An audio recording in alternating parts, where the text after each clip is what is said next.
Sūrat. An-Naml is the 27th sura of the Qur'an with 93 ayat. Summary. Sūrat 27 tells stories of the prophets Moses, Solomon, Salih, and Lot to emphasize the message of Tawhid in Jewish and Arabian prophets. The surah mentions the phrase Bismillahir-Rahmanir-Rahim twice. The miracles of Moses, described in the book of Exodus, are mentioned in opposition to the arrogance and kufr of Pharaoh. The story of Solomon is most detailed. Solomon converted Bilqis to the true religion, after Ahupo reported to him that she was a sun-worshipping queen. Surah was likely revealed to address the role of the children of Israel among the believers in Mecca, to emphasize and commend of piety of past prophets, and to distinguish the present Quranic message from past traditions.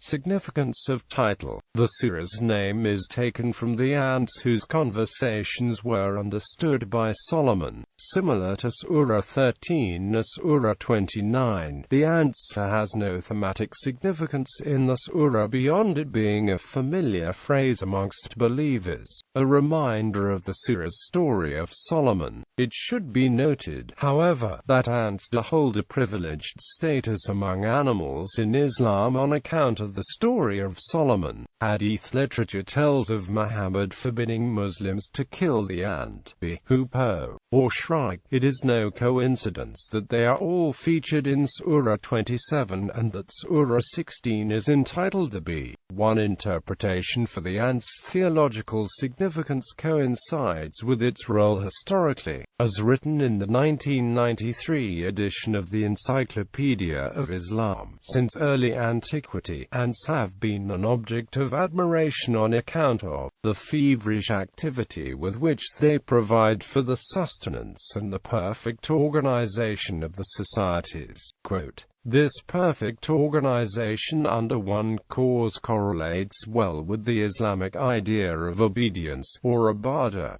Main concepts. Tawhid was preached by many Jewish prophets as well as Arabian prophets prior to Quranic revelation. Truly, this Quran explains to the children of Israel most of what they differ about, and it is guidance and grace for those who believe.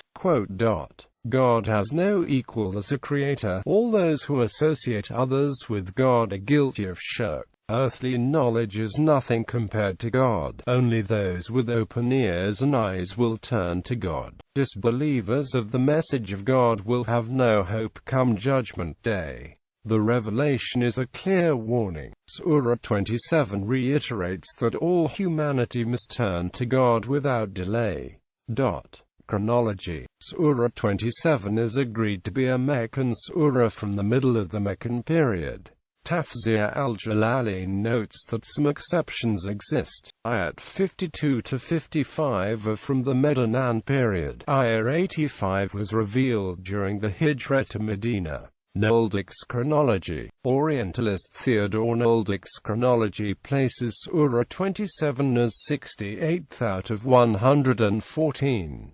He places it amongst the 21 surahs of the second Meccan period. Noldaki estimates Surah 27 to be preceded by Surah 17 al-Isra and followed by Surah 18 al-Kahf. All three surahs use allusions to Judaism and the stories of Moses in particular. Egyptian chronology. Standard Islamic Egyptian chronology places Surah 27 as 48th out of 114.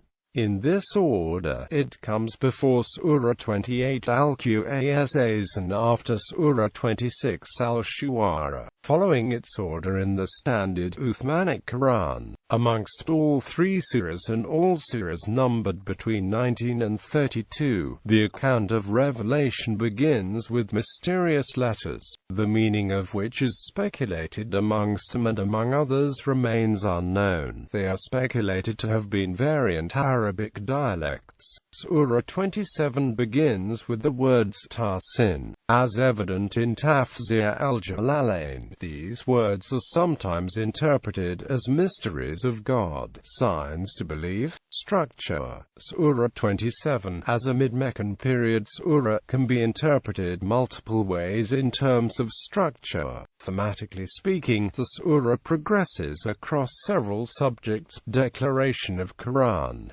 Moses' signs are ignored by Pharaoh. Solomon realizes God's blessings and dedicates himself to God's service. The Queen of Sheba deals well with Solomon and acts generously with him. The Queen of Sheba, won from disbelievers, converts and devotes herself to Tawhid. The people of Thamud disregard the warnings of Saleh. Lot is likewise rejected by his people. The disbelievers are thus destroyed for scheming. Declaration of God's universality, omniscience, and omnipotence. The sura's phrasing condemns forgetting God's omnipotence. Declaration of abandonment of disbelievers. Prophet is to wash his hands of them. Foretelling of judgment and indication of signs. Reiteration of Qur'an's purpose as a warning. Straightforward interpretation. According to a chronological reading of the text, the surah ends on a bold note of warning. This is a perfectly valid reading of the text. Tafsir al-Jalalain concurs with this reading, suggesting in reference to ayat 91 to 93 that the Prophet's duty is only to warn. The powerful, imminent tone expressed supports the conclusion that the final point of the surah is the focal point. Ring structure. Another valid reading of the text utilizes ring structure, favored in prominent modern scholar of Quranic studies Carl Ernst's interpretations of certain middle to late Meccan period surahs. It can be applied to Surah 27 as well. In ring structure, the focal point of the piece is found in the center, surrounded front and back by parallel statements. One could interpret Surah 27 as follows. 1. Declaration of Qur'an. 10. Reiteration of Qur'an's purpose as a warning. 2. Moses' signs are ignored by Pharaoh. 9. Foretelling of judgment and indication of signs. 3. Solomon realizes God's blessings and dedicates himself as a believer.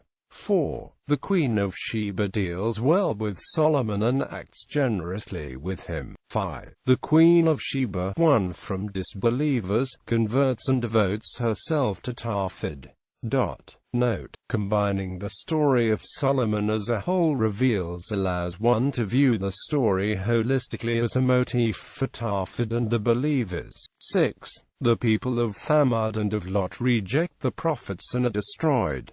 8. Declaration of abandonment of disbelievers. Note these themes can be combined and contrasted with 3, 4, and 5 as well, depending on interpretation. 7. Declaration of God's universality, omniscience, and omnipotence. According to this example of ring structure interpretation, the focal point of Surah 27 can be viewed as a declaration of God's omnipotence and condemnation for disbelief, also in keeping with Quranic message.